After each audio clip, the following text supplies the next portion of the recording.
On a un gîte, mince. On a un gîte qui peut accueillir jusqu'à 16 personnes. On est en train, là, mon conjoint, par exemple, est actuellement en train de faire une formation forêt comestible, parce qu'on a un grand projet pour nos extérieurs, pour faire un verger, une forêt comestible, être les plus autonomes possibles en termes d'alimentation, parce qu'on sert aussi à manger, et notamment pendant des stages bien-être qu'on organise chez nous. Donc, on a déjà organisé des cures de jus d'une semaine, des retraites de yoga, etc. Donc, c'est ce qu'on a envie de développer le plus chez nous. Voilà. Alors, donc, vous êtes vous faites déjeuner, petit déjeuner et dîner, c'est sur réservation, comment ça se passe? Ouais, uniquement sur réservation, parce que sinon, quand on le loue à des particuliers le week-end ou les vacances, c'est vraiment un gîte indépendant où ils font leurs courses, sauf s'ils ont envie de goûter à la gastronomie auvergnate et par exemple le vendredi soir à leur arrivée, ils ont la flemme de préparer à manger et là, ils nous commandent quelque chose, mais c'est que sur réservation. On ne fait pas le petit-déj tous les matins, etc. Ok, très clair, super. Marie, Voilà. je vais redire un mot.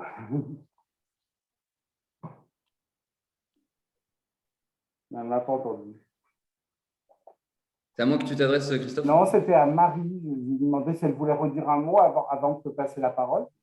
Oui, excuse-moi, parce que du coup, ça a coupé au moment que tu as dit le prénom, donc je ne savais pas que c'était moi. Donc, Marie Cornet, Maison du Tourisme, voilà. Donc, enchantée, Justine, que je n'avais pas vue, que je ne vais peut-être pas voir non plus. On avait rendez-vous aussi avec Mégane, voilà, la semaine prochaine, mais je serai en congé. Donc, ça fait plaisir de voir par la visio déjà, c'est une bonne chose. Ouais. Et donc, moi, je suis chargée de la billetterie, et donc tout ce qui est réservation en ligne, mais pour les activités principalement. Voilà. Donc là, comme on est principalement sur de l'hébergement et que j'ai de la programmation à vérifier, n'est-ce pas, Cathy, pour le jardin, pour la terre, et aussi de la programmation pour nous propres, je vais vous abandonner en de très bonnes mains. Voilà. Voilà pour moi. Donc, je vous dis à très bientôt. J'attends la présentation peut-être de Mathieu qui va redire un mot et puis je vous quitte très, très poliment. Merci Marie. Mathieu, alors c'est à toi. Moi, je suis Mathieu, je suis un des fondateurs de Gringo, donc je vais vous présenter Gringo. Je vais essayer de ne pas vous prendre trop de temps cet après-midi. L'idée, c'est que ce soit aussi interactif, donc si vous avez des questions, n'hésitez pas. Je vais vous parler, je rentrerai dans l'agenda un peu plus tard, mais je viens de Dordogne, moi, j'ai 31 ans, et voilà. Ouais. Donc, Gringo, c'est l'histoire de combien de personnes? Comment? Gringo, c'est l'histoire de combien de personnes en tout? Alors, on est 4 amis au départ, hein, donc quatre cofondateurs. Il y a deux personnes plutôt sur la partie commerciale, marketing, communication, et deux personnes sur la partie plutôt technique. Et donc, c'est des développeurs, hein, donc c'est eux qui ont développé le site. Et donc, je vous ferai une petite démo aussi du site. Je pense qu'on peut commencer Tu veux te présenter peut-être, Christophe? Non, alors j'accueille Marie-Jo Barras qui arrive. Voilà. Ouais. On va la laisser se connecter. Je vais partager mon écran aussi.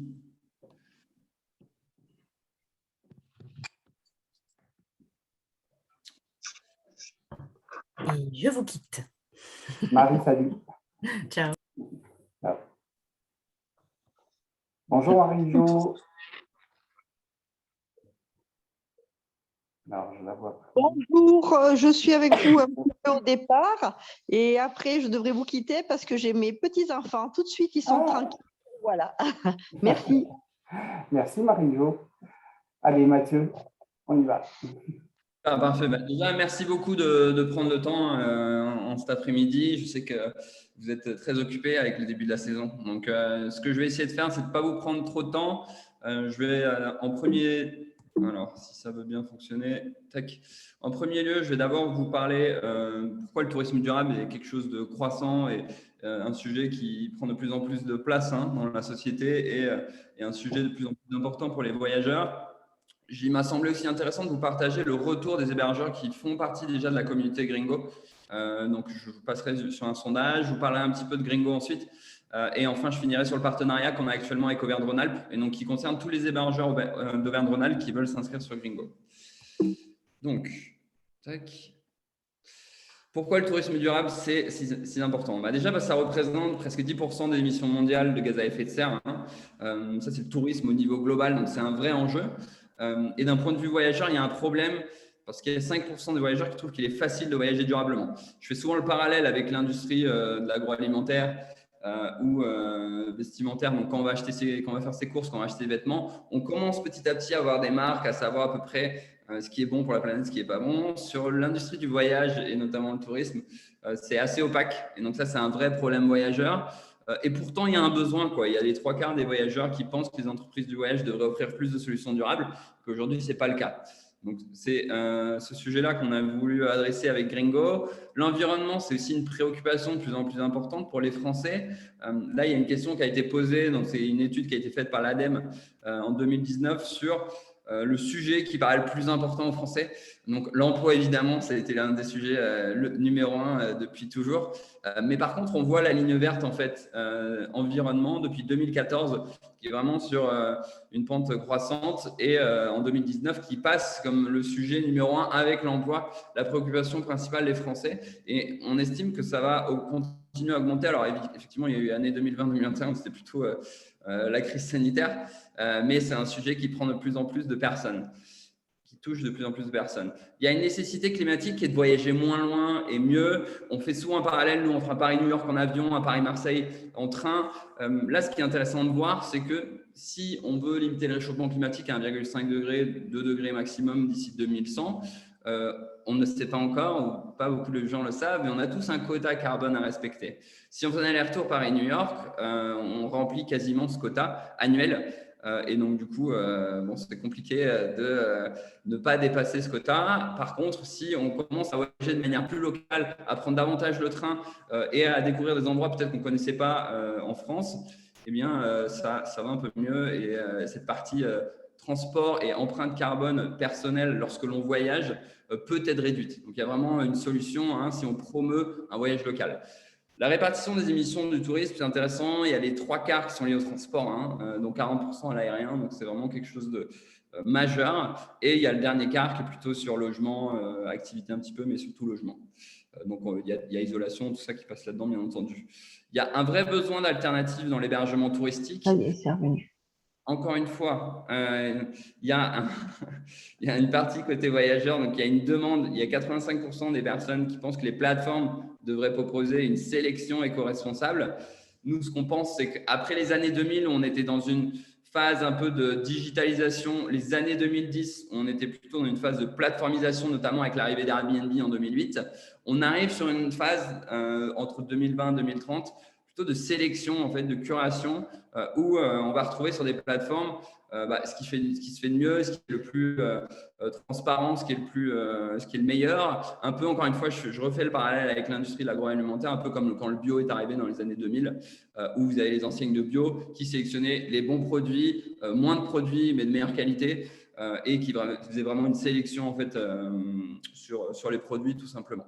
Il y a 40% des voyageurs qui sont prêts à payer plus cher pour un hébergement éco-responsable. Encore une fois, je refais le parallèle avec le bio, les gens sont prêts à payer plus cher parce que ça rentre dans leurs valeurs, c'est aligné avec ce qu'ils souhaitent. Donc ça, c'est une donnée qui est aussi assez intéressante. Côté voyageurs, il y a un vrai besoin d'alternatives. Il y a 90% qui ne sont pas forcément alignés avec les valeurs et les modèles des grandes plateformes aujourd'hui, Airbnb, Booking, Abritel, pour ne pas les citer. Et donc ça, c'est ce qu'on va adresser avec Gringo. J'aime bien faire un focus sur le type de client qu'on adresse, mais ce n'est pas seulement le type de client qu'adresse Gringo. On va dire c'est assez représentatif de la population, en tout cas française. Il y a à peu près 30% des gens que nous, on a appelés evangelistes.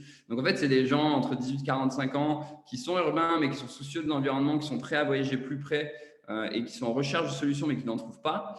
Et qui sont prêts à payer plus cher pour justement une démarche de l'authenticité, une vraie démarche d'éco-responsabilité. Ces personnes, elles représentent à peu près 30% du marché. C'est un segment qui est en forte croissance. Ensuite viennent les switchers.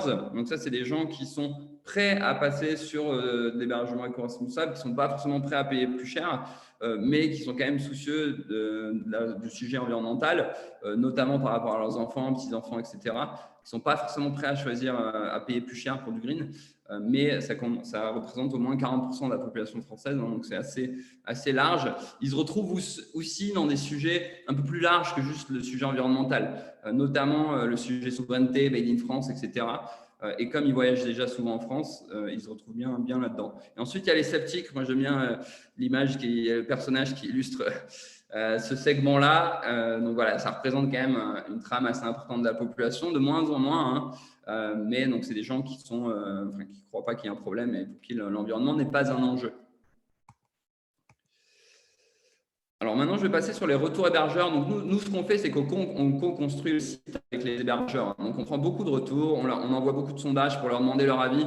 Bon, pas trop parce qu'on sait qu'ils sont très pris, mais en tout cas, on aime bien leur demander les retours qu'ils ont à faire sur le site, sur notre stratégie, sur les choses qu'on doit développer et les nouvelles fonctionnalités qu'ils souhaiteraient voir. Et donc, on a envoyé un sondage le 13 janvier en début d'année, hein, déjà pour souhaiter la bonne année, et aussi pour leur demander, en tout cas, dans quelle direction on devait aller. Donc, ça me semblait important et intéressant de vous partager les chiffres parce que ce n'est pas uniquement les hébergeurs gringo, mais à mon avis, c'est plutôt représentatif d'une tendance globale de tous les hébergeurs en France. Donc, il y a plus de 200 réponses. Hein. À l'époque, on avait 500 hébergeurs. Donc, un bon taux de réponse de 40%, c'est assez énorme. Et donc, ça prouve aussi que notre communauté d'hébergeurs est assez engagée.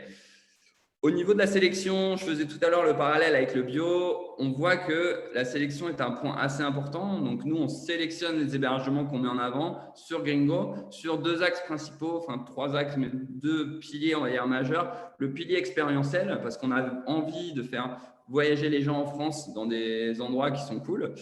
Et le pilier éco-responsabilité, parce qu'on a envie de mettre en avant des hébergeurs qui ont une démarche éco-responsable. Et donc là, quand on pose la question à quel point la sélection de Gringo doit être exigeante, 0, ça veut dire pas du tout, donc pas de sélection et je veux plutôt de l'offre de masse. Et donc 8, c'est assez important.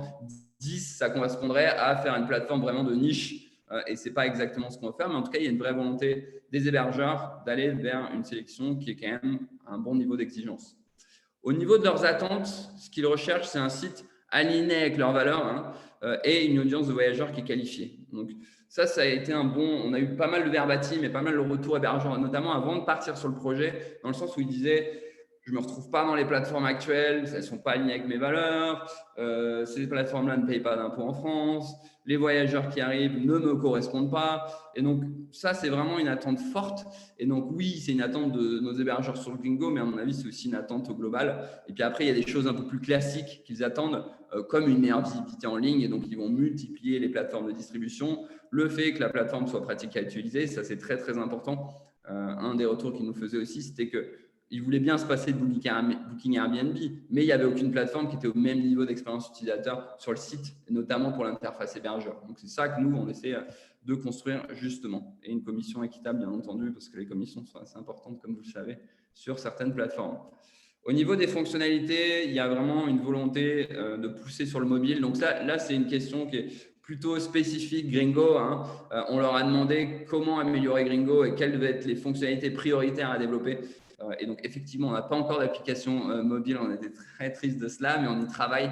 Et donc, d'ici fin d'année 2022, on doit avoir une appli justement qui sera accessible et aux voyageurs et aux hébergeurs. Alors maintenant, je vais vous parler un petit peu de Gringo. Je passe rapidement sur tous les éléments. Donc, n'hésitez pas à me couper si vous avez des questions. Il y aura aussi un temps de questions-réponses à la fin. Donc, Gringo, c'est une alternative française et responsable à Booking Airbnb. C'est un site de réservation au niveau des similarités avec ces plateformes-là qui est assez classique. C'est-à-dire que vous allez retrouver des hébergements, vous allez pouvoir voir les disponibilités, réserver, payer, etc. directement sur Gringo, échanger avec l'hébergeur. Et il y a une interface, un peu la partie submergée de l'iceberg.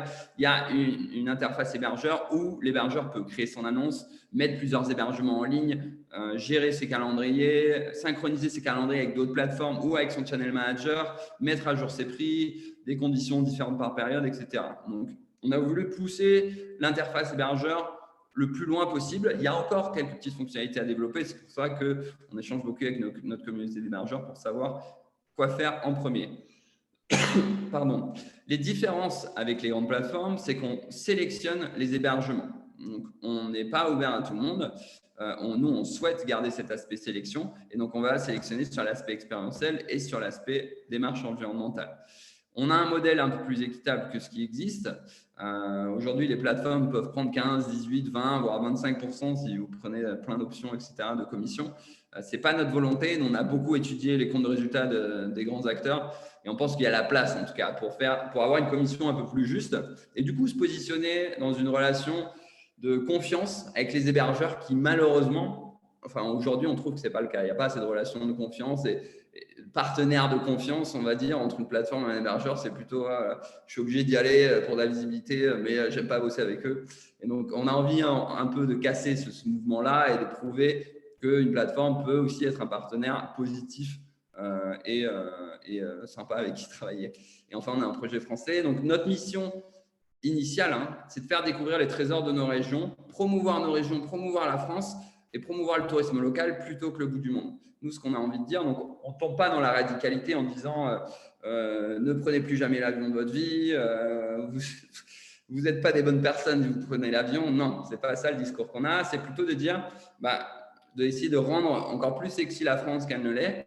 On a beaucoup de chance d'avoir le territoire qu'on a et d'essayer de dire, au lieu de prendre 4 fois l'avion pour aller un peu partout dans le monde, sache que en fait, au lieu d'aller en Patagonie, tu as aussi le parc national des Écrins, le parc national de la Vanoise qui vont être assez similaires à ce que tu vas retrouver là-bas. On a lancé la plateforme le 5 février 2021. On avait 50 hébergeurs au départ, à peu près 75 logements, je crois. Et on est très content de là où on est aujourd'hui. On a plus de 700 autres qui sont inscrits sur la plateforme. Il y a plus de 1500 logements en ligne. Là, les chiffres ne sont pas à jour, mais on a plus de 15 000 inscrits à notre newsletter, nos réseaux sociaux. Donc, en un an, on est assez content de ce qu'on a réussi à construire. Bien sûr, il reste beaucoup de choses à faire et on n'est pas encore très connu aujourd'hui.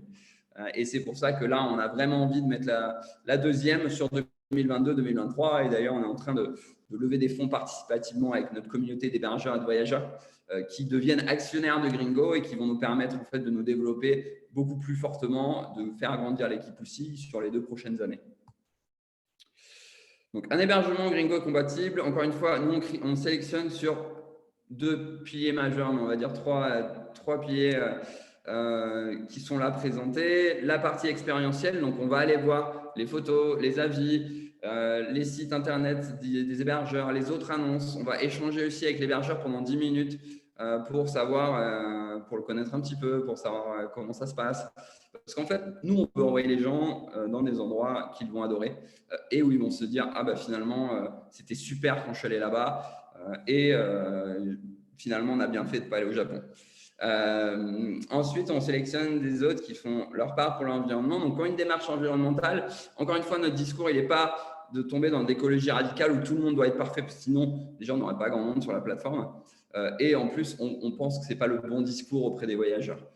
Par contre, le bon discours qu'on pense, c'est qu'il faut promouvoir justement les actions et les gestes. Donc, nous, on a construit une méthodologie dans laquelle je rentrerai un peu plus en détail dans les prochaines slides. Mais on met en avant en tout cas les gestes éco-responsables qui sont mis en place chez les hébergeurs aux voyageurs directement sur les annonces. Et enfin, c'est important que les autres partagent nos valeurs. Nous, on dit souvent qu'on se souvient beaucoup plus longtemps d'une très belle rencontre plutôt que d'un très beau logement, même si les très beaux logements s'en souviennent aussi. Mais cet aspect humain, il compte beaucoup pour nous parce que ça fait partie de l'essence en fait, du voyage et du tourisme. Et c'est aussi pour ça qu'à mon avis, que vous faites ce que vous faites. Et c'est aussi pour ça que nous, on a lancé Gringo. Et donc, c'est pour ça qu'on n'est pas forcément fan des boîtes à clés. Donc oui, ça peut servir quand les gens arrivent tard un soir. Mais ce côté humain, contact, partage et découverte, découvrir du coup sa région, c'est quand même quelque chose de primordial. Sur la méthodologie et l'approche environnementale, donc nous, on a une approche inclusive, bienveillante, comme je le disais, plutôt que restrictive. C'est-à-dire que sur 80 critères écologiques, on ne va pas dire à certains hébergeurs « tu n'en as pas 70 sur 80, tu ne peux pas être sur Gringo ». Non, au contraire, pour nous, ce qui est important, c'est qu'il y ait déjà des gestes qui soient mis en place. Il n'y a pas de minimum, mais on échange avec l'hébergeur pour comprendre voilà, ce qui a été vraiment mis en place. Et s'il souhaite bien sûr progresser, il a une volonté aussi de sensibiliser les voyageurs. Parce qu'il faut donner de la visibilité aux voyageurs et on a envie d'emmener tout le monde avec nous. C'est un peu comme un enfant qui commence un sport. Au début, il ne va pas être très bon, mais si on ne l'accompagne pas, il ne va jamais arriver en équipe de France. Et donc là, c'est un peu pareil. C'est tous les hébergeurs. Il y en a qui sont très avancés et qui font ça depuis 20 ans. à qui on n'a rien à apprendre et qui nous apprennent même à nous.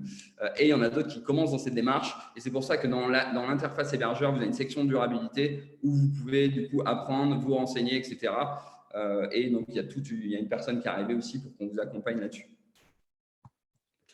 Pour rentrer un peu plus dans le détail sur notre méthodologie, on a voulu que la méthodologie soit simple, mais robuste, et qu'elle démocratise la labellisation. Vous avez, comme vous le savez, des labels sur le sujet environnemental assez connus, comme la Clé verte, l'EU Écolabel européen. Et donc, c'est des très bons labels qu'on recommande d'ailleurs, mais ils peuvent être parfois un peu complexes, durs à comprendre. Ils ne conviennent pas forcément toujours aux petites structures et surtout, ils ont un coût. Et donc, nous, ce qu'on a voulu avec notre méthodologie, c'est un peu simplifier cette labellisation-là et avoir des éléments, en tout cas, qui permettent de se dire « Ok, je vais dans la bonne direction » ou « Qu'est-ce qu'il me reste à faire ?»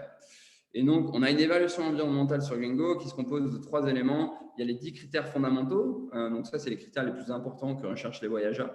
Et donc, ça, ils sont présentés directement sous l'annonce. Je vous montrerai juste après pendant la démo. Et il y a 80 critères au total. Les 80 critères, ils sont inspirés de ces labels environnementaux. Vous avez les grandes familles, gestion des déchets, gestion de l'énergie, gestion d'eau, transport, alimentation. Et donc, ça permet, en fait, quand on est dans l'interface Gringo, de se dire, OK, ce critère-là, je le coche, ce critère-là, je ne le coche pas. Voilà là où il me manque le plus de critères. Donc, il faut que je fasse un effort sur la gestion de l'eau.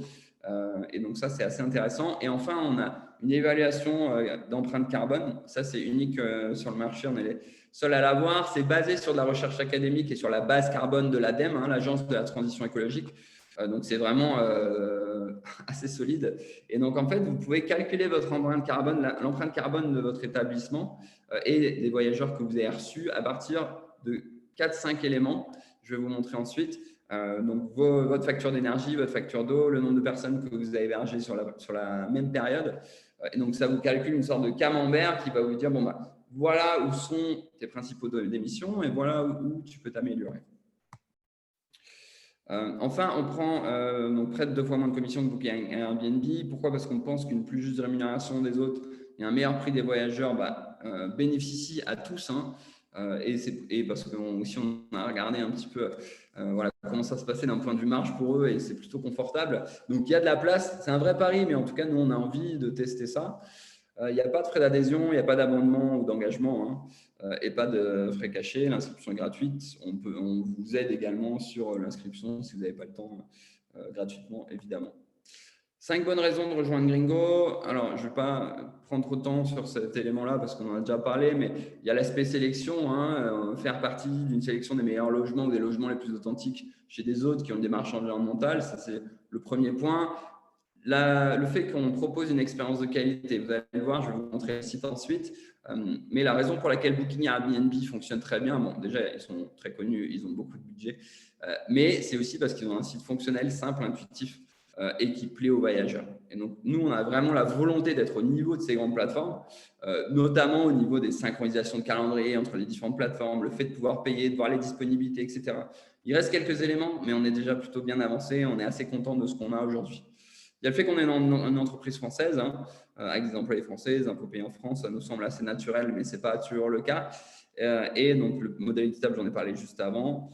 Et enfin, on amène une audience qualifiée, donc des voyageurs qui adhèrent à nos valeurs et à vos valeurs. C'est-à-dire que sur le site, on a des discours assez marqués. Et donc, ça nous permet d'avoir une segmentation des voyageurs et une audience qui nous ressemble beaucoup et qui ressemble beaucoup aux hébergeurs qui s'inscrivent sur la plateforme. Et donc, les principaux retours qu'on a eus sur 2021, notamment des hébergeurs, c'est merci Gringo. Alors certes, vous ne m'avez pas amené autant de réservations qu'un Booking Airbnb et ça, on est transparent là-dessus parce qu'on est petit, on est jeune et on grandit le plus vite qu'on peut, mais pas trop vite non plus. Par contre, vous m'avez amené les bonnes personnes. J'ai passé des super moments avec les voyageurs qui ont réservé via votre plateforme. Et donc, nous, on veut essayer de maintenir ça au maximum. On travaille d'ailleurs sur une charte voyageur. Donc, les gens, quand ils créent un compte aussi, au même titre qu'il y a une charte hébergeur sur Gringo, on veut que les gens s'engagent sur différents principes, au niveau de l'éco-responsabilité, bien entendu, mais également sur le respect, en tout cas, et l'échange qu'ils ont lors des expériences qu'ils ont sur Gringo. Je finis avec le partenariat Auvergne-Rhône-Alpes et Gringo. Donc, on est ravis du coup de travailler avec Auvergne-Rhône-Alpes Tourisme, qui se retrouve du coup dans nos valeurs, dans notre démarche. On a eu envie de promouvoir en tout cas l'inscription sur Gringo. Et donc, la commission sur Gringo est offerte aux 100 premiers hébergeurs d'Auvergne-Rhône-Alpes qui s'inscrivent sur la plateforme. Ça, c'est la commission, elle est offerte sur la première réservation avec Gringo. C'est-à-dire que si vous avez un grand gîte, par exemple, et que vous avez une réservation à 1 000 €, et donc normalement, du coup, la commission est de 10, donc vous toucherez 900 € de revenus. Ben là, vous touchez 1 000 €, la commission, elle est offerte. Donc, c'est aussi pour vous inciter à, si ça vous intéresse, bien entendu, et si vous vous retrouvez dans la plateforme, à tester la plateforme, à voir si ça vous va. Il n'y a pas d'engagement, encore une fois, et vous êtes libre, du coup, d'essayer ou de partir, bien entendu. Si ça vous intéresse, c'est sans engagement, c'est gratuit. Je vais vous montrer le site. Il y a une page hébergeur, rejoignez-vous. Vous pouvez remplir vos informations et directement prendre rendez-vous avec quelqu'un de l'équipe pour échanger, notamment si vous avez des questions. Ensuite, nous, on accepte ou on refuse les demandes. La plupart du temps, on les accepte parce que les gens se reconnaissent beaucoup dans les pages qu'on a construites, et notamment cette page hébergeur, rejoignez-nous. Et vous pouvez construire votre annonce sur Gringo à partir d'informations existantes de votre site, d'une autre annonce. On peut ensuite également vous aider à préconstruire l'annonce si vous avez peu de temps. On valide l'inscription ensemble, on voit les derniers détails, on vous rappelle pour vous présenter l'interface, répondre à vos questions, être sûr que tous les derniers détails sont bien faits, notamment la synchronisation des calendriers qui peut être un peu technique, être sûr que les prix, les conditions sont bien paramétrés, notamment s'ils sont différents par période. Et enfin, il y a l'aspect durabilité qu'on regarde un petit peu ensemble. Voilà, donc avant de finir, je vais juste faire une démo du site. Alors, tac, hop. Le site, il est là. Donc ça, c'est le… Donc, vous me dites si vous ne voyez pas le site. Hop, tac. Donc, ça, c'est l'interface voyageur, enfin, la page principale quand on arrive sur Gringo. Donc, on peut chercher une destination, etc., mettre des dates, trouver des voyageurs. Il y a plusieurs éléments sur ce que je vous ai déjà dit. On peut filtrer par type de logement, on peut filtrer par région, par expérience recherchée.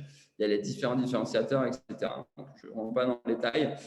Mais en gros, on peut dire moi, j'ai envie d'aller à Brive-la-Gaillarde parce que Périgueux, c'est trop près. Et je veux y aller du 6 au 8 mai. Il y a 2 voyageurs. Voilà, très bien. Et donc, en gros, là, vous allez retrouver une interface qui est assez similaire à ce qui peut exister. Vous avez une carte sur la gauche. Vous avez différents hébergements ensuite qui sont montrés. Quand vous cliquez sur un hébergement, ça ouvre une annonce. Et vous pouvez l'ajouter aux favoris, vous pouvez aller voir les différents détails, vous voyez le prix directement, vous pouvez changer de date, changer le nombre de voyageurs. Il y a un pourquoi c'est Gringo. Donc là, c'est un peu notre avis pourquoi l'hébergement est sur Gringo. Et donc là, vous voyez qu'il y a les critères principaux, les critères fondamentaux dont je parlais tout à l'heure. Si vous voulez aller un peu plus dans le détail, on peut voir les autres critères qui là sont rangés par section. Donc cadre habitat, gestion d'énergie, gestion d'eau, alimentation, achat de déchets, gestion et partage. Et donc là, je vois qu'il y a énormément de choses qui sont remplies et que Pauline a bien fait son travail. Donc, il y a un petit passage sur l'autre, il y a les différents hébergements. Donc là, vous voyez qu'il y a une architecture qui est un peu différente. Pour ceux qui utilisent Airbnb et qui ont différents hébergements, il faut créer une annonce par hébergement, c'est un peu fastidieux. Nous, on a souhaité avoir une architecture où vous avez l'établissement qui est en annonce principale. Et ensuite, vous avez différents hébergements qui sont sous cet établissement-là. Et après, vous avez des éléments classiques avec des informations et d'autres options de logement. Si je vais maintenant sur l'interface hébergeur, voilà. Donc ça, c'est l'interface hébergeur qui est structurée de la manière suivante.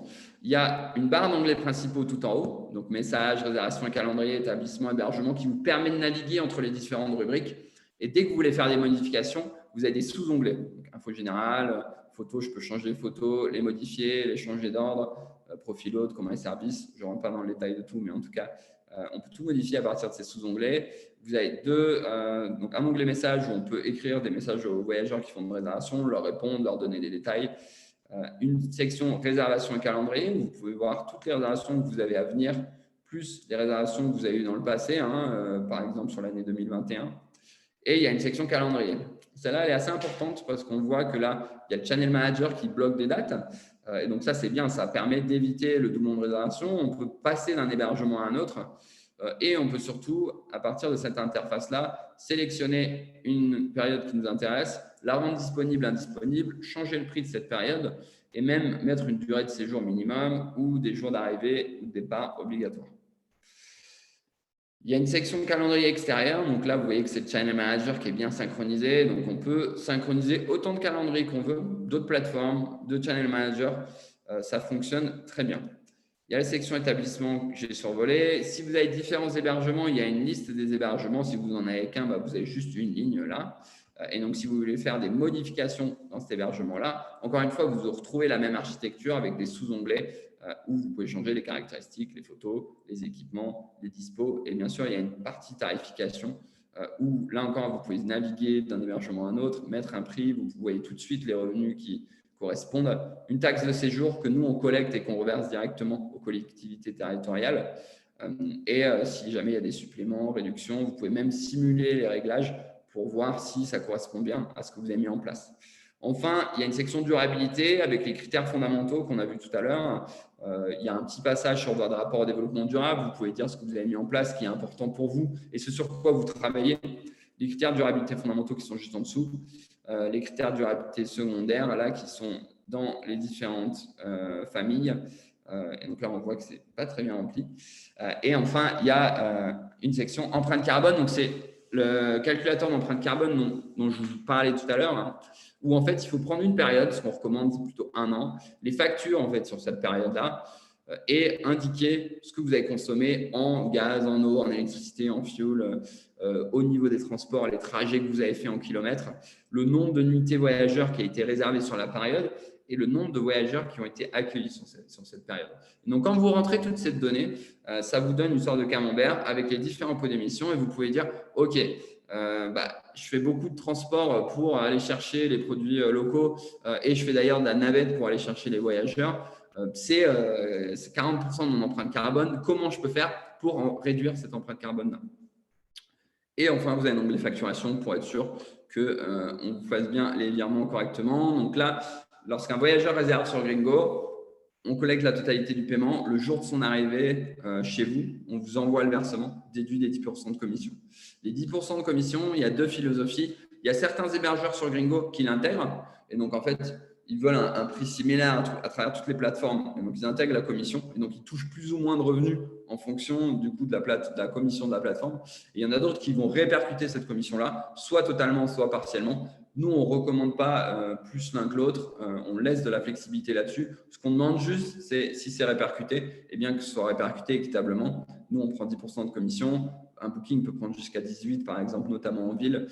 Et donc, si vous répercutez de 10 sur Gringo, il faut bien répercuter de 18 sur Booking. Ça semble naturel, mais je préfère le dire. Et voilà, j'ai terminé. J'ai essayé de ne pas vous prendre trop de temps. N'hésitez pas à me dire si vous avez des questions. Je serais ravi d'y répondre. En tout cas, merci encore une fois d'avoir pris le temps cet après-midi de m'écouter. Merci Mathieu. Est-ce que vous avez des questions à poser à Mathieu? Allez-y, c'est le moment. Oui, moi j'en ai noté quelques-unes. Vous m'entendez? Bien sûr. Allez-y. Du coup, ça me semble vraiment super complet. Je veux juste être sûre.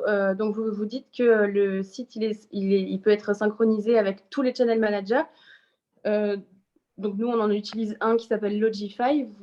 Du coup, vous me confirmez que ça peut être intégré, quoi. Ouais, Logify, effectivement. Alors, j'ai peut-être dit tous les channel managers, mais pas tous. Logify, je ne sais pas. Typiquement, on n'a pas d'hébergeurs qui utilisent Logify. En fait, ça dépend. Si Logify. Donc, il y a 2 types de synchronisation qui sont possibles avec les channel managers.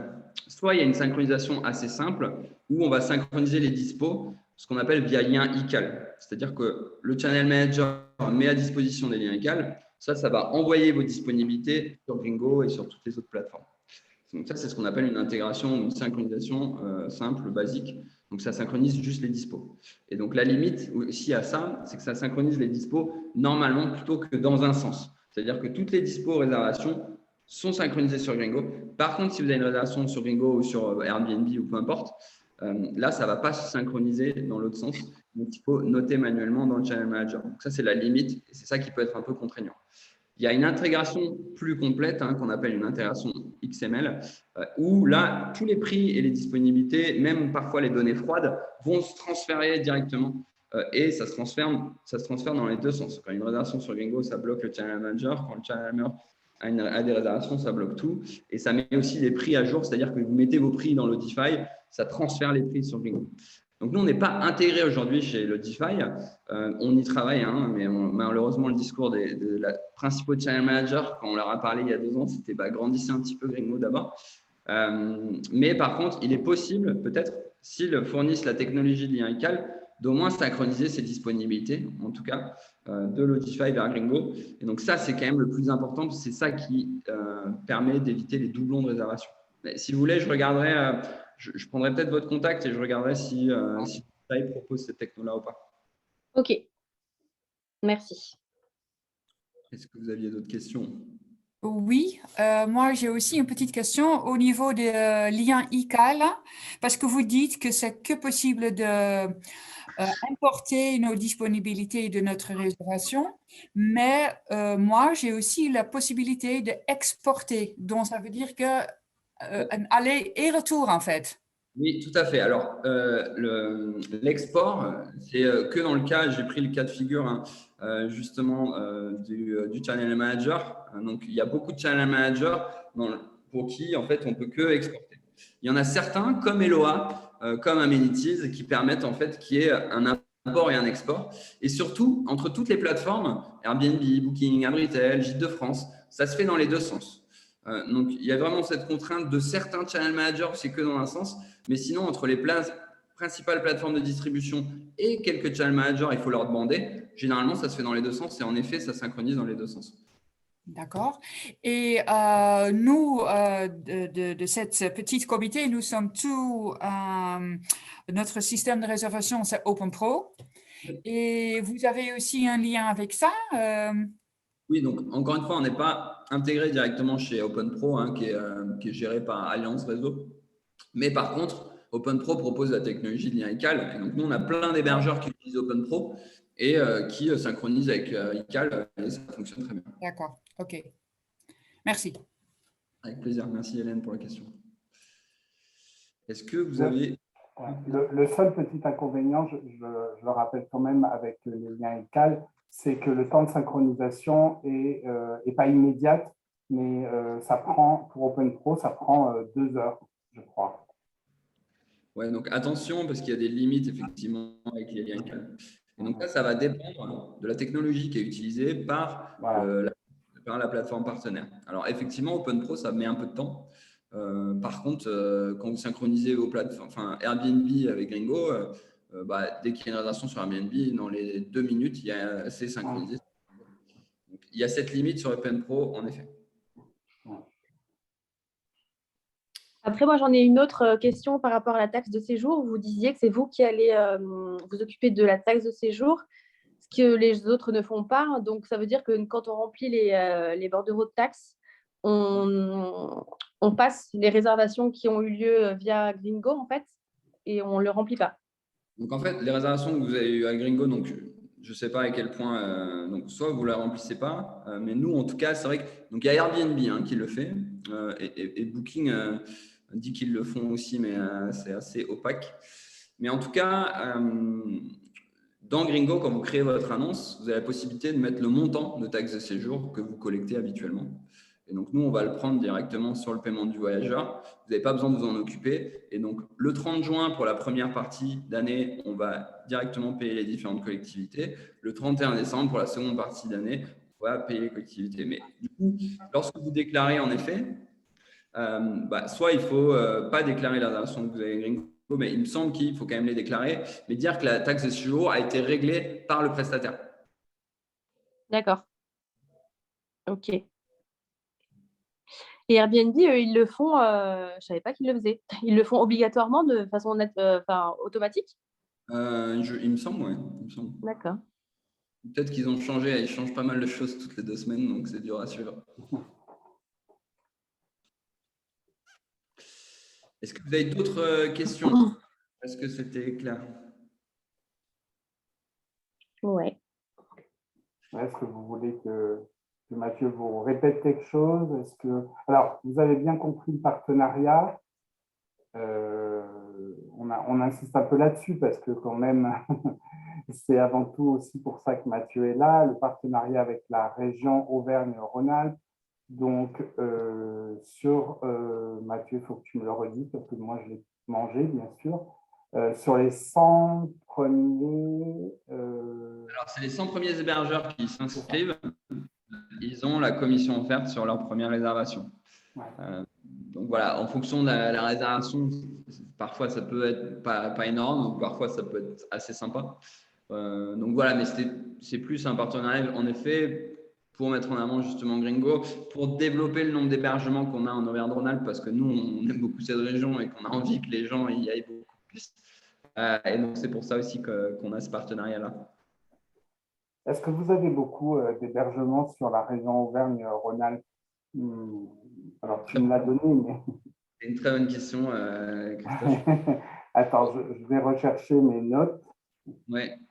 Je peux te dire tout de suite, je ne l'ai plus en tête parce que ça augmente assez rapidement. Nous, on a 30 hébergeurs à peu près qui nous rejoignent toutes les semaines. Voilà. Alors, on est à plus de 250 hébergements en Auvergne-Rhône-Alpes. Ouais, alors on a 172 hôtes et on a presque 300 logements. Ouais. Donc on est encore petit, hein, et donc là-dessus on est assez transparent et on a des gros objectifs du coup d'aller chercher des hébergeurs qui sont alignés avec nos valeurs et notre démarche. Hein. Et c'est effectivement de nouer des partenariats avec les régions, mais aussi d'essayer de faire une présentation aussi comme ça d'un point de vue un peu plus local pour présenter Gringo, pour répondre aux questions que vous pourriez avoir. Et nous, on est en train de finaliser bien entendu notre levée de fonds là d'ici fin avril, je l'espère. Et donc ça va me permettre en tout cas de faire beaucoup plus de communication, de se faire beaucoup plus connaître. Et donc c'est pour ça aussi qu'on en profite maintenant, qu'on a un petit peu de temps avant de mettre la deuxième là sur fin avril notamment. Et Gringo, c'est tout type d'hébergement. Hein. Gringo, c'est tout type d'hébergement. Donc nous, on s'est concentré en premier temps sur les gîtes, location entière, maison d'hôtes, chambre d'hôtes et les hébergements insolites. Pourquoi? Parce que c'est des petites structures qui nous correspondent beaucoup et aussi parce qu'il n'y a pas de contraintes techniques. C'est-à-dire que sur le segment hôtelier et sur le segment hôtellerie de plein air, il faut absolument être synchronisé avec des channel managers parce qu'ils ont trop de chambres, parce qu'ils ont trop de stock. Et donc là, c'est un gros problème. Alors que des structures qui sont un peu plus petites, nous, on a des hébergeurs qui ont une dizaine de cabanes, par exemple, ou qui ont même 5-6 chambres d'hôtes. Même ceux qui fonctionnent avec des channel managers, le fait que les dispos se synchronisent, c'est le plus important et ça fonctionne bien. Par contre, sur les chambres d'hôtel, ça, on ne peut pas se permettre. Et donc, c'est pour ça que là, on a notamment intégré un channel manager qui s'appelle The Edge et qui est le plus gros channel manager en France et en Europe sur le segment hôtelier.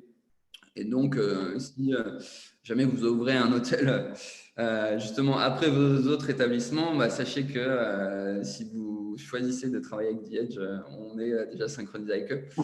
L'idée, c'est d'enchaîner et donc continuer l'intégration de Channel Manager. C'est clé pour nous. Et donc, en fait, là, on vient de finir The Edge. On va enchaîner avec un deuxième. Ce sera peut-être Evivo. On va enchaîner du coup peut-être avec Amenities. Et donc, on va dire tous les trimestres ou au moins 3 par an, il y a 3 channel managers qui vont rentrer par an. Et on fera des annonces évidemment. Donc, on a un groupe Facebook hébergeur sur lequel, là, on a été assez pris, mais on essaie de donner les informations principales. On est en train de construire aussi toute une partie communication, donc newsletter avec nos hébergeurs avec qui on communique beaucoup pour leur donner des informations. Et donc, dès qu'il y a une interaction comme ça, on vous donne la bonne nouvelle. Est-ce que vous aviez d'autres questions? Oui, j'ai encore une question. Peut-être vous avez dit déjà, mais voilà, j'avais aussi téléphone. Mais au niveau de conditions de vente, conditions d'annulation, c'est quoi vos conditions ou c'est la nôtre qui… C'est vous qui décidez. Donc, quand vous créez votre annonce, c'est vous qui décidez les conditions d'annulation que vous souhaitez. Donc nous, vu ce qui se passait la dernière année et demie, 2 ans, hein, en fonction de la taille de l'hébergement, on conseille d'être le plus flexible possible.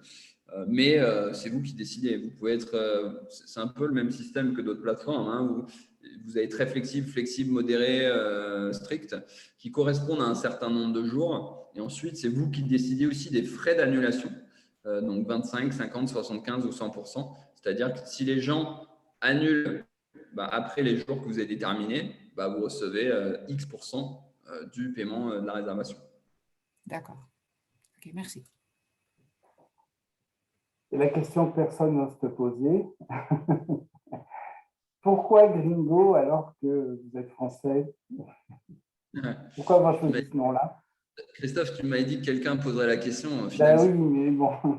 Alors, c'est une très bonne question et on nous pose la question souvent.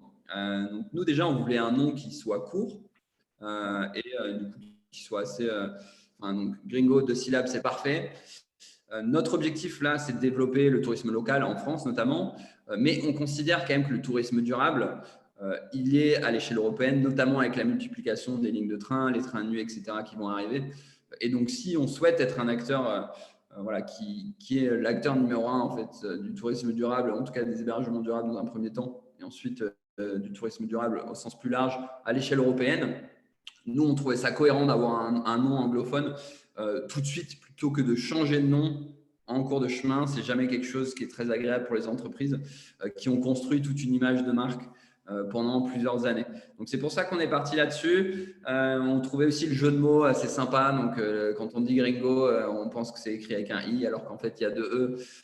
Et on l'a testé au bout de après de pas mal de personnes. On avait une vingtaine de noms. Hein. Et donc, c'est celui qui est ressorti le plus. Et c'est vrai que les gens retiennent, en tout cas, ce nom. S'en parle aussi beaucoup. Il est très facile. Nous, on a beaucoup d'hébergeurs qui nous rejoignent et beaucoup de voyageurs qui utilisent Gringo, en fait, qui nous connaissent via du bouche à oreille. Et en fait, ce nom en 2 syllabes qu'on retient vachement et sur lequel il y a un jeu de mots, nous, on trouve ça vachement assez sympa. Mais bien sûr, il pourrait être amélioré. Bien sûr qu'un nom français, ça nous aurait beaucoup plu aussi. Mais on est assez ambitieux et on se dit que si on veut d'abord bien faire les choses en France, ça c'est sûr. Et il y a d'ailleurs beaucoup à faire en France. Mais si on veut promouvoir un tourisme durable, on ne pense pas que les gens s'arrêteront de voyager et se limiteront que à la France. Et on pense plutôt que ils iront dans des pays européens, alors certes limitrophes et proches, mais si on peut être présent dans ces pays-là, on pense que c'est cohérent aussi. Merci pour les explications. Avec plaisir. J'ai l'habitude de répondre à ça. Super. Justine, une dernière question? Non, ça va? C'est bon? Super. En tout cas, merci beaucoup pour votre temps cet après-midi. Je sais que vous avez un planning très chargé. Si jamais vous avez d'autres questions, si vous êtes bloqué un moment, n'hésitez pas à nous contacter. Quand vous allez sur Gringo, sur le site de Gringo, tout en bas, il y a nos coordonnées. Donc, il y a notre adresse email, il y a notre numéro de téléphone. Ce n'est pas quelque chose que les plateformes font généralement. Mais j'ai parlé de l'aspect humain qu'il y a entre voyageurs et hébergeurs Gringo. Pour nous, il est important qu'il existe entre nous et les hébergeurs et nous et les voyageurs aussi. Donc, n'hésitez pas à nous contacter si vous avez des questions. Et si jamais ça vous intéresse, il y a la page hébergeur, rejoignez-vous. On peut échanger au téléphone si vous avez d'autres questions. Et si jamais, on peut même préconstruire votre annonce si vous avez peu de temps. Voilà. Si vous n'avez pas reçu la documentation que je vous ai fait parvenir sur Gringo, vous me la redemandez, bien sûr. Il n'y a absolument aucun souci. Ouais, et je te partage aussi le document que je viens de présenter. Oui, je vais envoyer le PowerPoint à tout le monde, tous les participants d'aujourd'hui. Et puis, de toute façon, cette séance est enregistrée, donc le replay sera disponible sur la page Facebook. Voilà. Super. Bon, merci encore à toutes pour votre temps et voilà, je vous souhaite une très bonne journée, une très bonne saison 2022. On est content, ça repart. Même bon courage pour les travaux, ça a toujours une fin et donc ça c'est quelque chose. Voilà, il faut garder l'objectif en tête et ça va le faire. L'important, c'est d'être prêt pour la saison. Bonne journée à toutes. Merci, Merci à vous. Au Mathieu. revoir. À bientôt. À bientôt, Mathieu. Merci. Voilà. Donc, on a fait le petit tour avec Mathieu, comme convenu. Alors, j'avais prévu dans la deuxième partie de parler de vos expériences avec les offices de tourisme en ligne. Je ne sais pas si vous voulez qu'on y aille et qu'on aborde un peu le sujet, qu'on en parle à un petit moment. Si vous avez des expériences avec des OTA comme Booking, Airbnb, justement, ou autres. Est-ce que c'est des expériences plutôt satisfaisantes? Est-ce que c'est des expériences plutôt décevantes? Est-ce que c'est compliqué de s'inscrire? Est-ce que c'est compliqué de se désinscrire si on ne veut plus participer à ces plateformes? Voilà, qu'est-ce que vous avez un peu entendu dire autour de vous? Est-ce que quelqu'un a envie de prendre la parole sur le sujet? Eh bien, Oui. moi, on m'a dit plusieurs fois on m'a déconseillé, on va dire plus exactement, d'adhérer à la plateforme Airbnb. Donc, du coup, je voulais en profiter pour demander aux personnes qui sont connectées aujourd'hui si elles ont le même ressenti par rapport à une clientèle qui serait un peu différente, un peu peut-être moins respectueuse, je ne sais pas. Voilà, c'est l'occasion pour moi de voir si cette affirmation se vérifie d'une manière générale auprès du plus grand nombre, quoi. Nous, on est sur Airbnb et c'est grâce à cette plateforme pour le moment qu'on remplit vraiment bien le gîte. À part une expérience assez mauvaise via Airbnb, mais bon, je pense qu'on n'avait pas été assez précis dans notre annonce. Et ensuite, on l'a bien été. On a eu une expérience pas top avec un groupe de jeunes qui n'avaient pas respecté du coup notre lieu. Depuis, on a mis dans notre annonce qu'on n'acceptait pas du tout les grosses fiestas alcoolisées, etc., qu'on était ravis d'accueillir des occasions type anniversaire en famille ou anniversaire calme. Enfin, on a été le plus précis possible dans l'annonce et depuis, tout va bien. Et surtout, je pense que, je ne sais pas à quoi ressemblent vos annonces et ce que vous proposez, mais je pense que la tournure et les photos, etc., peut vraiment tout de suite dissuader les gens irrespectueux de venir. Après, je pense qu'il y a des gens irrespectueux sur Booking aussi. Enfin, voilà, juste le fait de dire que peut-être vous êtes sur place ou pas loin, etc., ça peut aussi dissuader les gens qui ne sont pas respectueux de réserver chez vous. Mais Airbnb, franchement, nous, on aurait, enfin, c'est vraiment cette plateforme-là pour le moment qui nous rapporte le plus de personnes, quoi. Est-ce que vous êtes sur plusieurs plateformes très connues, je veux dire? Oui, on est sur Airbnb, Booking et Abritel. D'accord. Et donc, Airbnb vous ramène plus de monde que Booking actuellement. D'accord. Oui. Depuis trois plateformes et trois types de clientèle un peu différentes. Ça s'adresse pas. On n'a pas trop remarqué la différence entre les clients, en fait. D'accord. De toute façon, c'est peut-être comme vous le disiez, la description justement que vous avez fait de votre logement qui fait que ça cible aussi la clientèle. Ouais. Oui. En fait, pardon, pour l'instant, vous avez accueilli une clientèle exclusivement française ou bien vous avez eu des voyageurs étrangers? Et depuis 1 an qu'on est installé, ça fait vraiment pas longtemps, on a eu que des Français, mais à cause du Covid. Là, ça y est, on a pris nos premières réservations plutôt étrangères parce que les gens se sentent plus libres de voyager.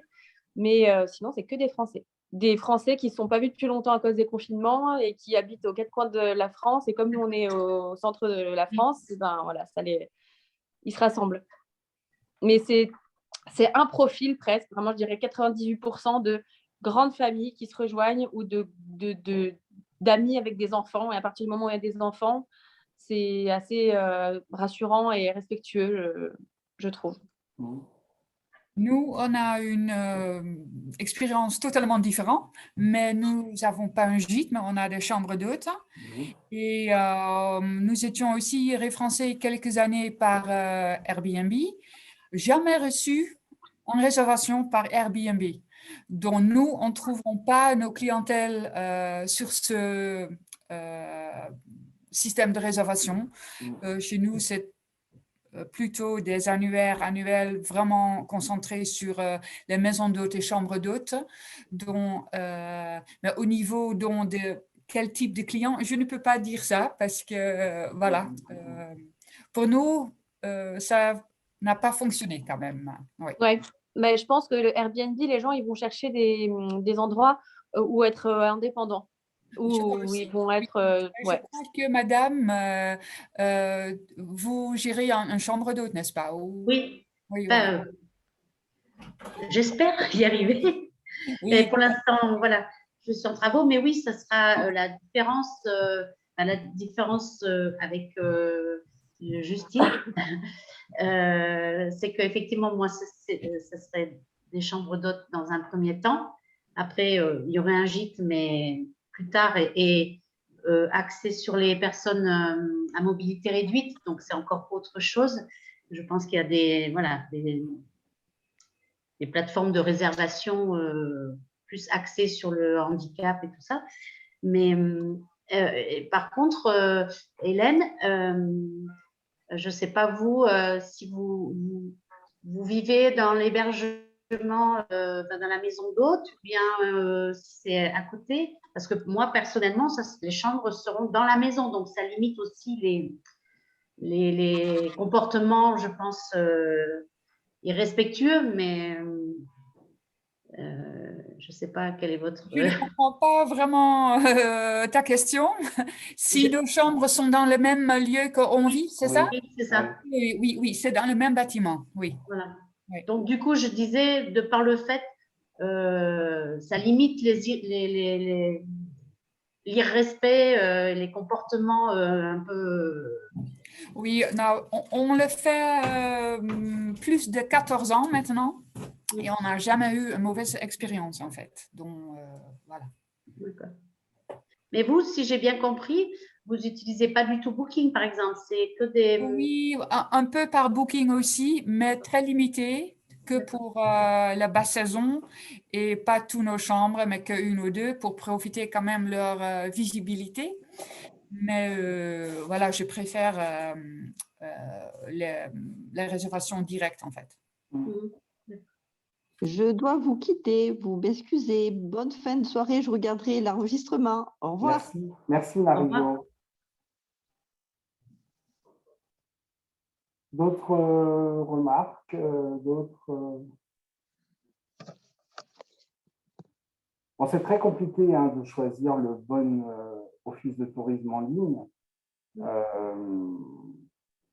Marie, vous en parliez un peu tout à l'heure. On ne sait pas trop vers qui se tourner. Alors, Booking et Airbnb, c'est des OTA qui sont 100% américains. Enfin, tout du moins Booking, j'ai soudainement un doute pour Airbnb. Il n'y en a pas un qui est néerlandais? Airbnb, c'est pas néerlandais? Ouais. C'est d'origine néerlandaise. Ou Booking, je ne sais plus, l'un des deux, oui, mais… d'origine néerlandaise, je crois. Oui, mais… Voilà.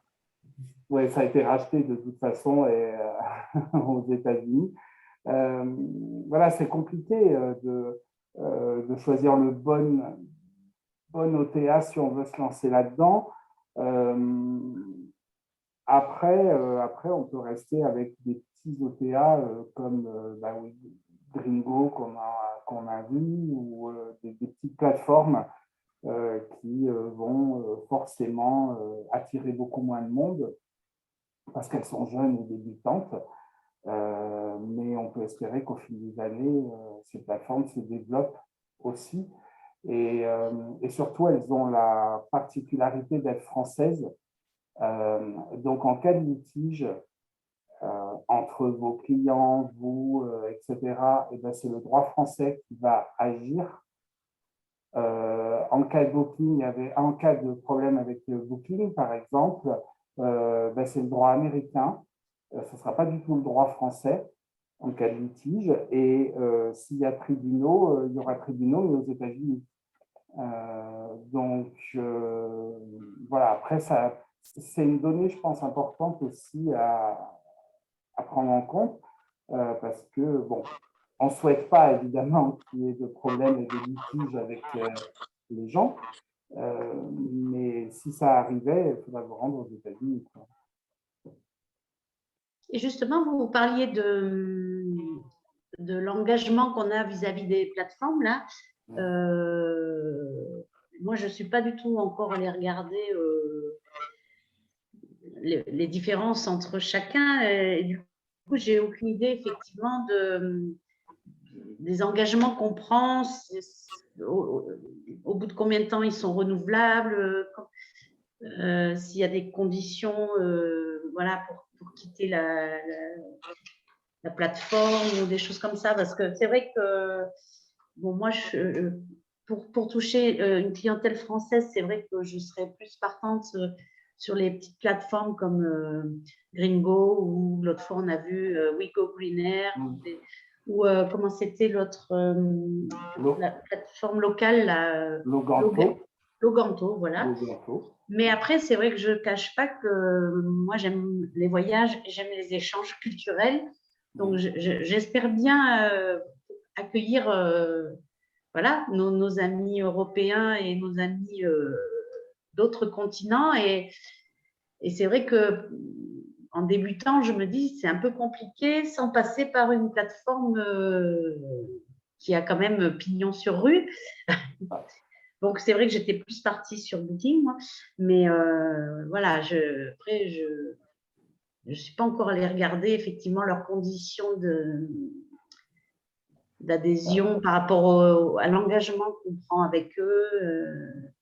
Si c'est compliqué après de se désengager ou pas. Si quelqu'un a une expérience à me…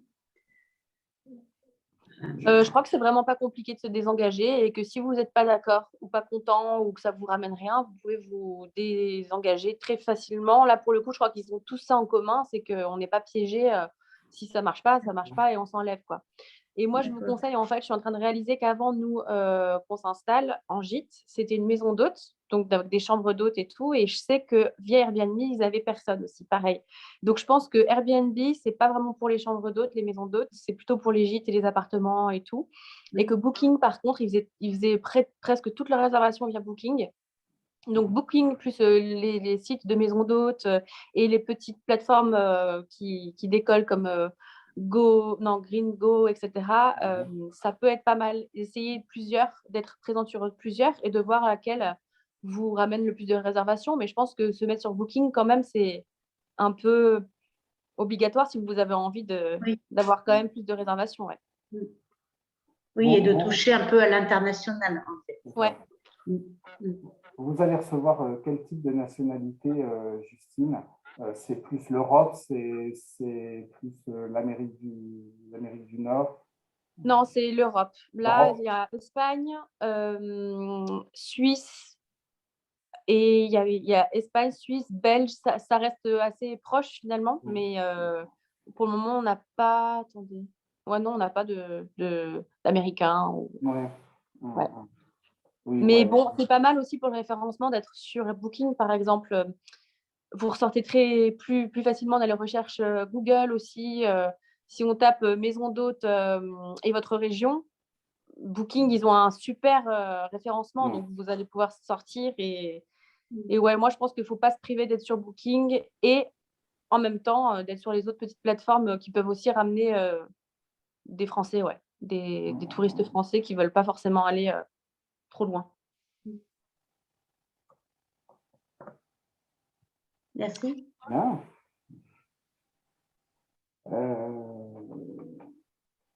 D'autres choses, non? Personne?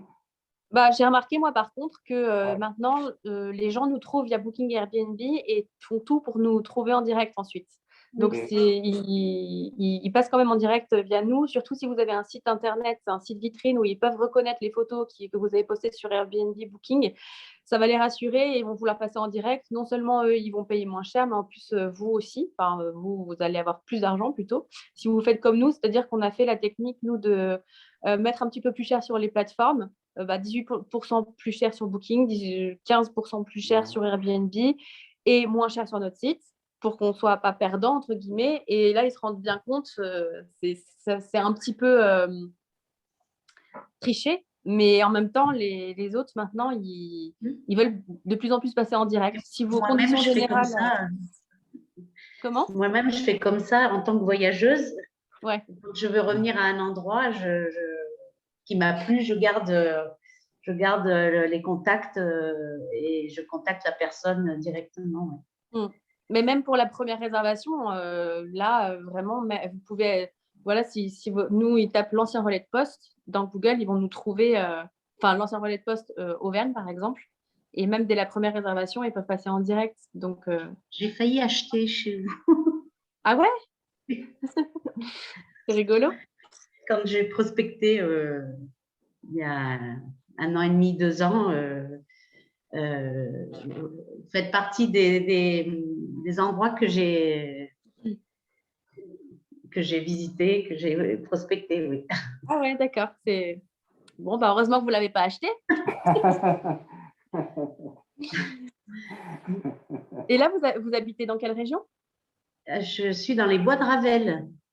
D'accord. C'est où exactement? Oh ben, je suis à une demi-heure. On n'est pas loin. D'accord. Oui, oui. Je suis sur la commune de Ravel, mais géographiquement parlant, je suis à 3 km de Lezoux. Ah oui, oui, ok. Voilà. Mais au milieu des bois, à 2 D'accord. km du château de Ravel. Ok, ok. Et vous êtes contente de votre achat? Oui, oui, oui. Oui, maintenant, bon, voilà, on met toute la maison à notre goût. Et la maison est grande, hein, a vu Monsieur Chavarot. La maison est grande et puis voilà. Bon, il y a des petits soucis avec les artisans qui ne viennent pas toujours quand on les attend et avec aussi du matériel sanitaire qui se fait désirer. Donc, voilà, tout ça fait que l'ouverture que j'aurais aimé faire cet été est très, très, très, très compromise. Ouais. Voilà. Et oui, oui, sinon on est content. Oui, oui. Bon, bah, tant mieux.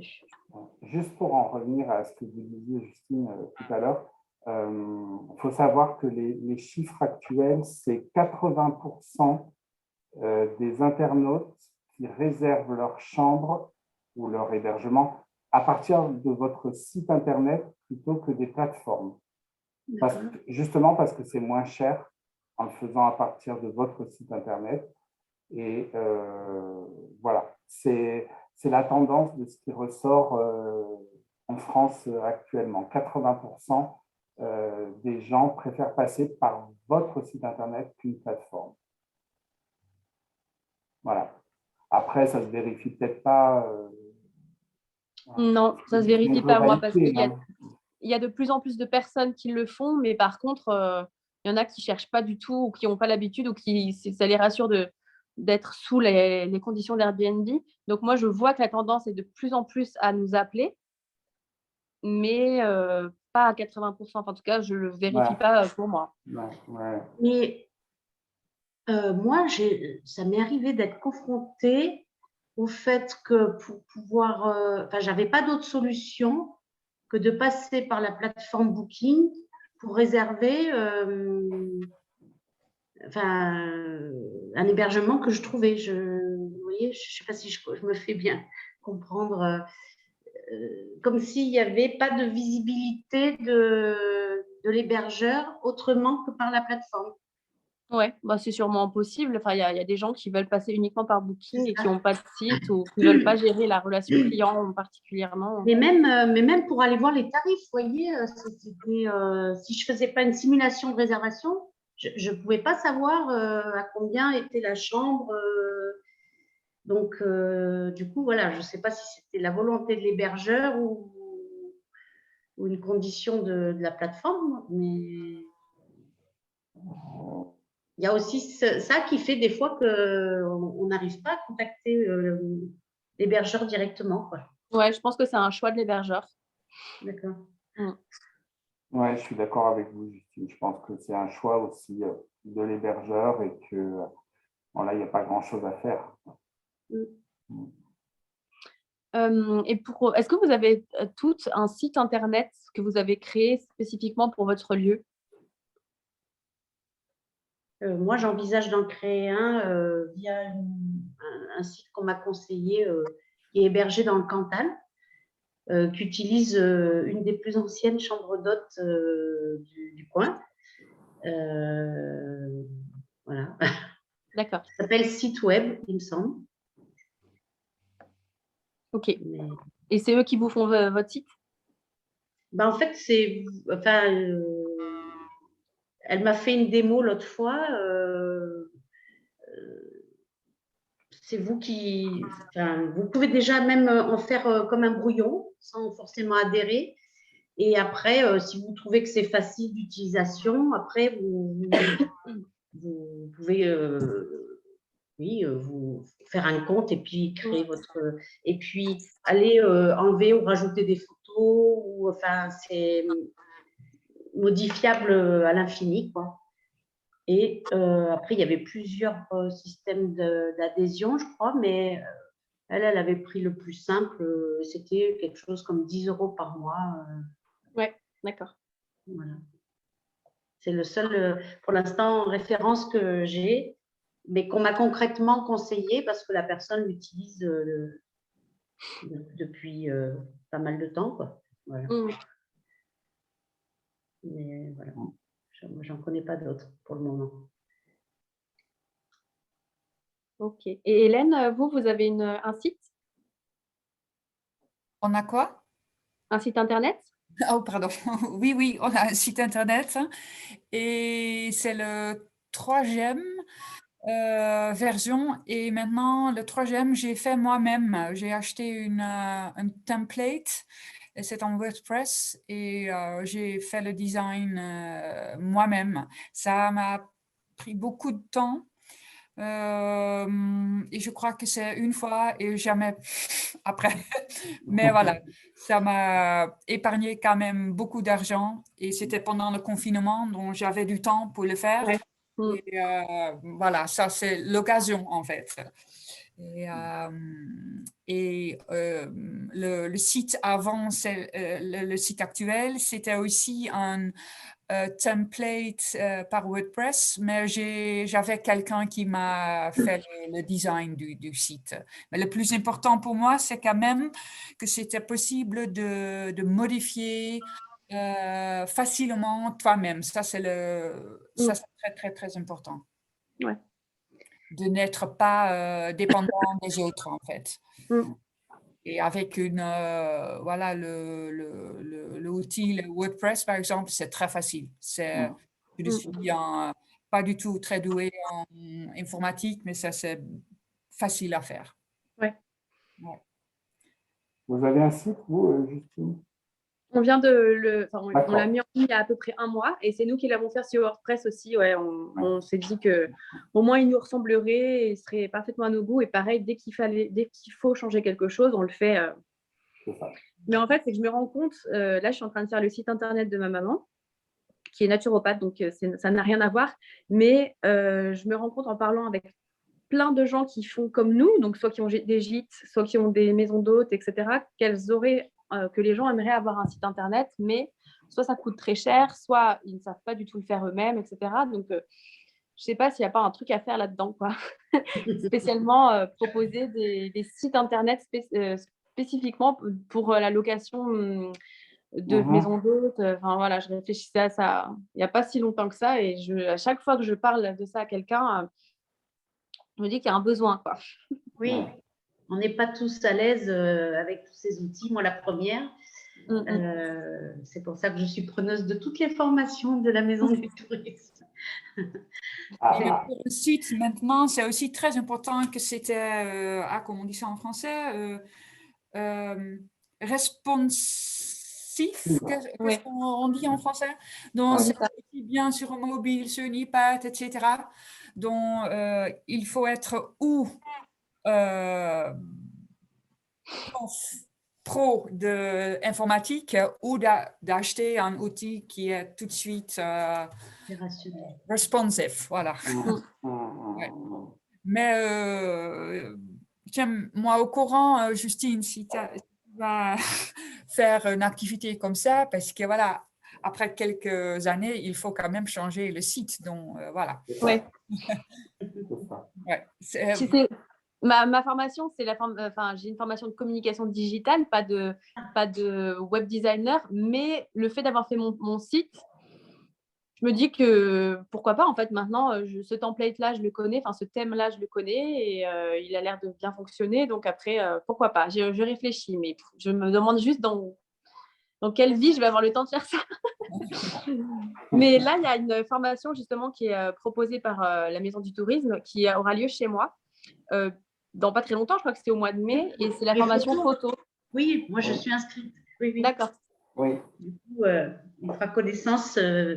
Oui, avec plaisir. Mais je pense que c'est une bonne formation parce que il y a toute la partie technique qui est hyper importante, mais les photos, c'est pour moi, je crois presque plus important que les textes, plus important que la mise en page. Les photos, ça donne tout envie ou pas du tout envie de venir, quoi. Donc, je ne sais pas s'il y a beaucoup de monde d'inscrits à cette formation, mais ce serait cool. Ouais, pour l'instant, j'ai pas les chiffres, mais je suis d'accord avec vous, c'est vraiment très, très important, la photo dans une annonce. Ça, vous le voyez sur les sites Internet, de toute façon, c'est ce qui est vendeur. Voilà, il n'y a pas 50 000 solutions. Et on avait tenu à faire cette formation parce que ça fait des années que nous, salariés de la Maison du Tourisme, on réclame à notre direction une formation photo pour les prestataires parce que notre direction nous demande de mettre de belles photos dans le logiciel qu'on appelle Apidae. En fait, c'est ce que vous voyez vous, sur le site Internet de la Maison du Tourisme. On nous dit « Ouais, mais ta photo, elle est nulle, demande une autre photo, etc. etc. » C'est facile de demander une autre photo, mais ce n'est pas forcément facile de pouvoir la faire pour un novice. Ouais. Donc, c'est une formation chez toi, Justine, mais c'est aussi toi qui le... Non, c'est pas moi qui vais l'animer. Après, ce sera chez moi parce qu'on a fait des jolies photos pour notre site, pour notre site, de notre lieu dès qu'on est arrivé ou presque, dès que la déco était à peu près mise en place. Et moi, j'adore prendre des photos et j'ai appris quelques notions quand même pour justement qu'elles soient le plus jolie possible. Mais je suis pas du tout professionnelle. Je fais ça à l'iPhone. Donc, il y aura quelqu'un, Cédric, non, comment il s'appelle? Cédric? Je sais plus. Qui sera là. Oui. Pour, c'est celui qui a fait la formation l'autre jour à la Maison du Tourisme, le Puy de la Com, c'est ça? Sûrement, ouais, parce qu'il a fait pas mal d'autres formations, donc c'est lui qui sera là et on va s'entraîner. Après avoir fait un peu de théorie, je crois qu'on va s'entraîner dans les chambres du gîte chez moi pour qu'ensuite vous puissiez vous entraîner dans vos propres lieux, quoi. Je suis contente, moi. J'ai hâte. C'est pour ça que j'ai acheté un nouveau téléphone et que je suis si embêtée là à récupérer mes données avec mon manque de connexion ici à la maison. Donc, j'espère que j'aurai tout récupéré d'ici là. Ouais. Je vous le souhaite. Bien. Voilà. on a fait un peu le tour. Vous avez envie d'aborder un autre sujet? Ou est-ce que vous auriez envie que la prochaine fois, on aborde un autre sujet pour que je le mette à l'ordre du jour? Non? Pas spécialement? Est-ce que je peux profiter, moi, juste en fin de séance comme ça, pour vous demander à mes collègues Oui.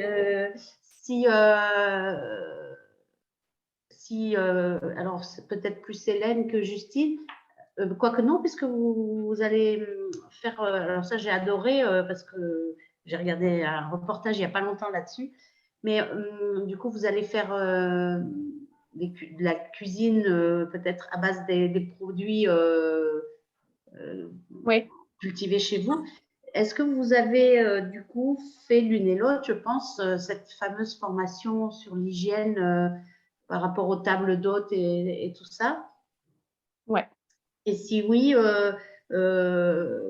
via quel organisme, par quel organisme vous êtes passé? Parce qu'il y en a, a priori, il y en a plusieurs qui proposent ça. Donc, si vous avez quelque chose à me conseiller plus particulièrement. Bah moi, c'est mon conjoint qui l'a faite, cette formation, il n'y a pas longtemps. Et c'était dans le coin, mais je n'ai pas du tout le nom. Il faudrait que je lui demande. Je lui enverrai un petit message et après, je pourrais vous donner le nom. Mais peut-être qu'Hélène, elle a le nom en tête, je ne sais pas. Non, Mais oui, en tout cas, on l'a fait. aussi mon mari qui a la fait, mais il y a 8 ans ou plus, donc aucune idée. Ok. Bon, merci. Je vais lui demander là, par message. Oui, sinon, ça peut attendre qu'on se voit Ouais, ok. lors de la formation photo. Pensez, quand vous vous voyez en formation, pensez à échanger vos coordonnées aussi. Ça peut être sympa si vous avez des cartes. Alors, Marie, pas encore, mais Ah non, moi j'attends toujours des nouvelles de Colorica pour mon logo. Mais ça va venir, ça va venir. Je suis impatiente parce que du coup, c'est aussi, voilà, la création du site internet dépend aussi du logo. Enfin, voilà, il y a plein de choses qui en découlent, quoi. Donc, mais oui, je ne manquerai pas de faire passer. Et Hélène, comment ça s'appelle ton lieu à toi? La Paresse en douce, à Tours-sur-Mermont. D'accord. Et toi, j'ai bien compris, c'est l'ancien de poste à Saint-Dié ou pas? Oui. D'accord, ok. Ouais. Je le connais par les propriétaires belges, dont Oui. voilà, c'est ça. Ouais.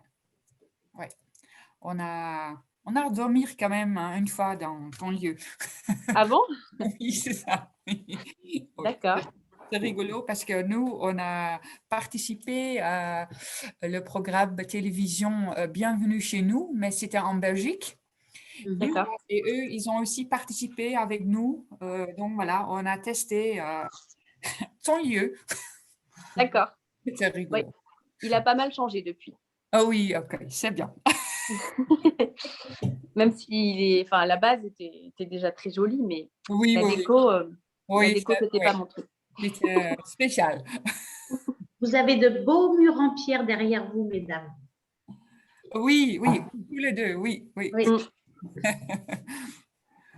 Allez, moi je vous engage à Marie à passer un coup de fil à Justine ou à Hélène, à aller leur rendre visite un jour. Mais avec plaisir. Pour découvrir leurs hébergements, comme vous êtes en train de vous lancer dans l'aventure. Voilà, ça peut être aussi sympa. Et franchement, on essaiera dès qu'on le pourra, je pense au mois de juin. J'avais envie de proposer de faire le dernier club utilisateur avant les vacances, en fait le 21 juin, je crois, de le faire dans un hébergement de façon à tous un peu se retrouver, tous les gens qui pourraient venir. Donc voilà, je suis en train d'y réfléchir. Ok. Mais prochainement, je me suis inscrite à des demi-journées où on va dans des hébergements qui ont des labels. Oui. Alors peut-être que du coup, je ne sais pas si les hébergements d'Hélène ou de Justine Oui, en font oui, partie. je suis comment on dit ça voilà, on passe aussi notre chambre d'hôte en ce moment-là, oui, ouais. Ok. D'accord, donc du coup, j'aurai l'occasion Oui, tout à fait. de vous rencontrer aussi. Oui, Bien, voilà, je pense que c'est après la haute saison, en octobre ou novembre, je crois. d'accord. Non, mais c'est bien, je trouve. Enfin, après, je sais pas, peut-être que certains le vivent ou le ressentent comme, enfin, je mets ça entre guillemets, mais comme de la concurrence. Mais moi, je suis contente de rencontrer On dit conculaire. d'autres. Voilà, oui. C'est pour ça que, en attendant la mise en service de mes prestations, j'ai voulu adhérer au parc partenaire de la Maison du Tourisme parce que via toutes ces formations, ces visios, je rencontre du monde et je me nourris de tout ce que chacun d'entre vous peut m'apporter et ça m'aide aussi à patienter par rapport à ça parce que voilà, moi je suis ravie en tout cas de faire la connaissance de chacun de vous. J'aime beaucoup ma région. Je suis très chauvine de ma région. Je l'ai toujours beaucoup vendue, entre guillemets, à l'étranger ou même en France. Ouais. Et avec mes enfants, on a beaucoup fait et visité de choses dans le Puy-de-Dôme et aux alentours quand ils étaient plus jeunes. Mais je constate depuis quelques années que je faisais forcément moins de choses dans le coin, puisqu'ils ont grandi, de voir tout un tas de choses qui se sont créées et qui me donnent envie aussi d'aller, voilà, moi aussi en tant que voyageuse de proximité, mais à la rencontre de tous les acteurs sur le terrain. Je trouve vraiment bien que c'est vivant. Je trouve que c'est un territoire vachement dynamique. Et le programme de formation cette année, Hélène peut témoigner, c'est la première année qu'on a un programme de formation comme ça. Mais il est très riche. Ah oui, il est très riche. Ouais. On a vraiment axé sur la formation de nos prestataires cette année. Ouais. Ah oui, mais moi j'ai tout coché, c'est pas compliqué. J'ai tout entouré. Vous voulez pas bien travailler avec nous? J'ai envoyé des mails à Mégane, j'ai dit ça. Bon. Tout m'intéresse. Voilà, maintenant vous avez encore du temps. Ok, oui. Profite bien. C'est pour ça, oui. C'est ça aussi, je me suis dit, voilà, c'est l'opportunité aussi d'avoir ce temps-là. Oui. C'est ça. Tout à fait. Tout à fait. Et on reste à votre disposition pour toute aide, conseil, etc. Vous ne connaissez pas, Marie, toute l'équipe encore. Hein. Vous n'en connaissez qu'une partie. Oui. Bon. Voilà. Je vais vous remercier d'avoir assisté cet après-midi à cette présentation. Je mettrai la vidéo sur la page Facebook et je vous enverrai le lien dès qu'elle sera mise sur YouTube, Maison du Tourisme. Vous recevrez le lien pour la revoir. Voilà. OK. Je vous remercie les trois, puisqu'il reste trois. Voilà, merci. Bon après-midi. À bientôt. Bon après-midi. Au revoir. Merci, à bientôt. Au revoir. Au revoir.